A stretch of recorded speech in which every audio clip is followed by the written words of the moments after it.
أعوذ بالله من الشيطان الرجيم.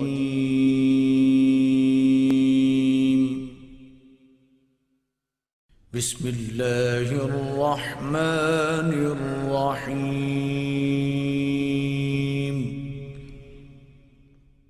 رمضان المبارک کے آخری عشرے کا اعتکاف نبی پاک صلی اللہ تعالیٰ علیہ وسلم کے مقدس طریقوں میں سے ایک بڑا خوبصورت طریقہ ہے۔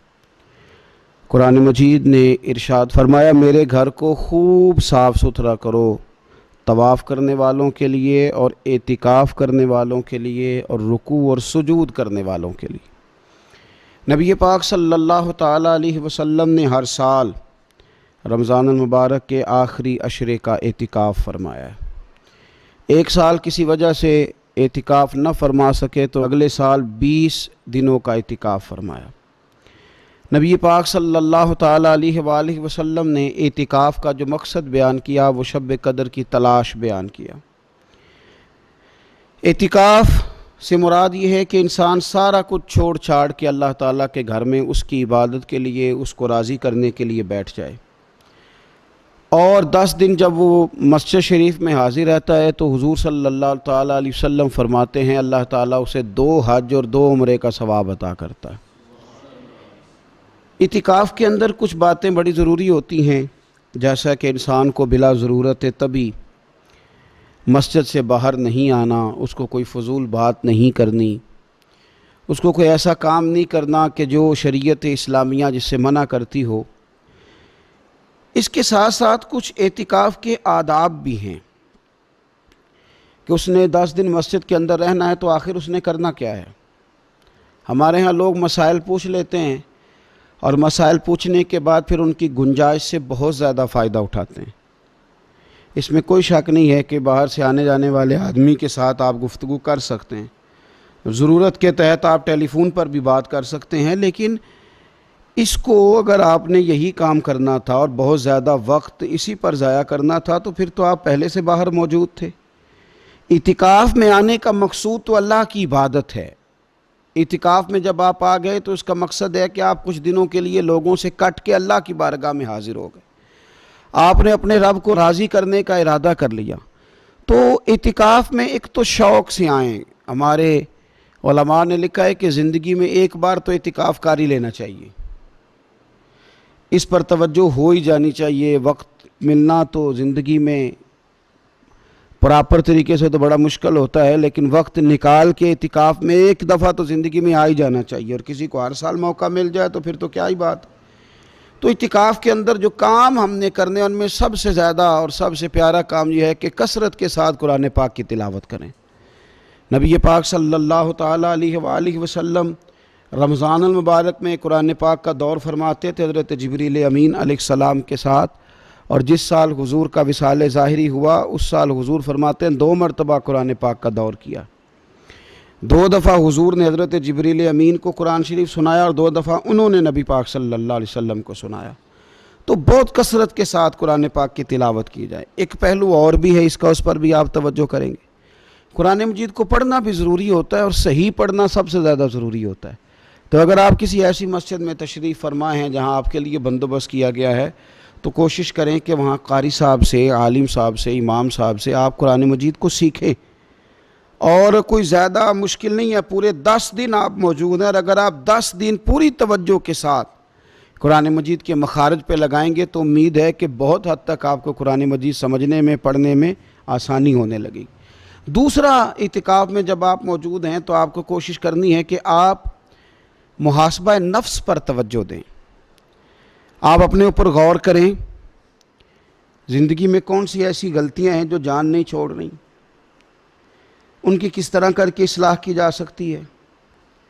کون سے ایسے کام ہیں جو میں کرتا ہوں تو اس غلطی میں زیادہ مبتلا ہو جاتا ہوں، اور کون سی ایسے کام ہیں، کون سی ایسی جگہ ہیں جہاں میں جاتا ہوں تو میرا ان غلطیوں سے نکلنے میں مجھے وہ جگہیں اور وہ کام مددگار ہوتے ہیں۔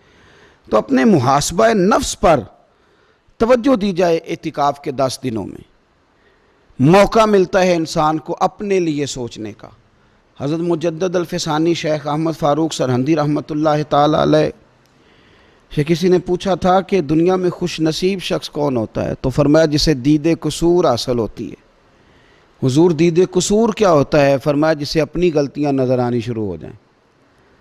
جب اللہ تعالیٰ کسی کے ساتھ بھلائی کا ارادہ کرتا ہے تو اس کی کمزوریاں، اس کی غلطیاں اس کے سامنے لاتا ہے تاکہ اسے اصلاح کا موقع ملے، اور جب ایسا نہیں ہوتا تو پھر تو لوگ جب غلطی مانیں گے ہی نہیں تو اصلاح کیسے ہوگی؟ تو اعتکاف کے 10 دنوں میں محاسبہ نفس پر خاص توجہ دیں، اپنی زندگی میں اپنا حساب کریں، اپنا حساب۔ اور جناب عمر فاروق رضی اللہ تعالیٰ عنہ کی وہ روایت ہمیں بتاتی ہے کہ حساب کر لو اس سے پہلے کہ تمہارا حساب کیا جائے۔ تیسری بات، ایک تو قرآن پاک پڑھیں گے، ایک محاسبہ نفس کریں گے، تیسری بات مراقبہ کریں۔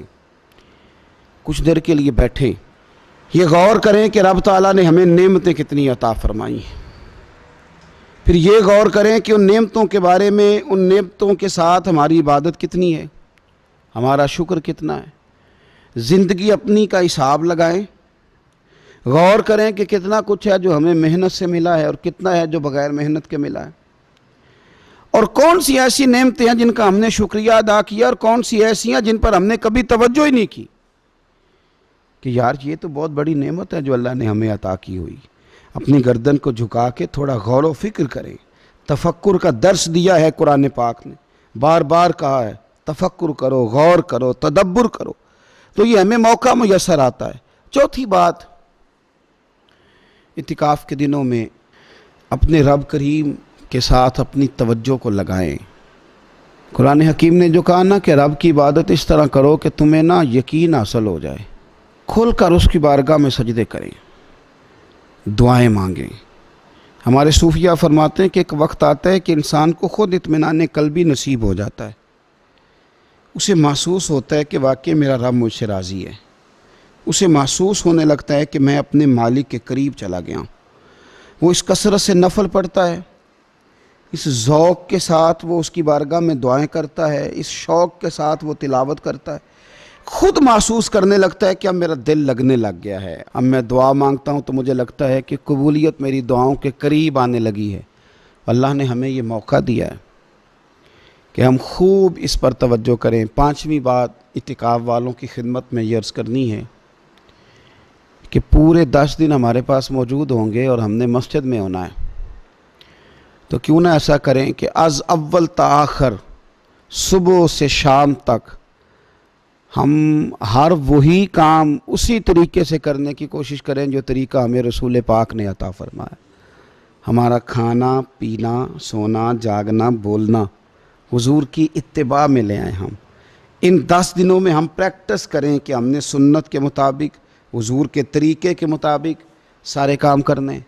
آپ اگر یہ ارادہ کریں گے تو پتہ ہے مدینے والے محبوب علیہ السلام نے فرمایا جس نے میری ایک سنت کو زندہ کیا گئے گزرے دور میں رب اسے 100 شہیدوں کا ثواب عطا فرمائے گا۔ تو اتنا اعزاز ہے۔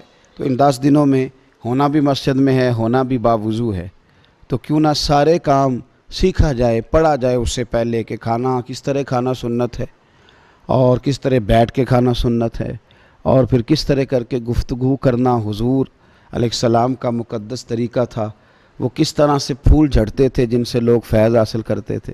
تو اعتکاف میں اپنی مصروفیات کو ان 5 کاموں میں لگائیں۔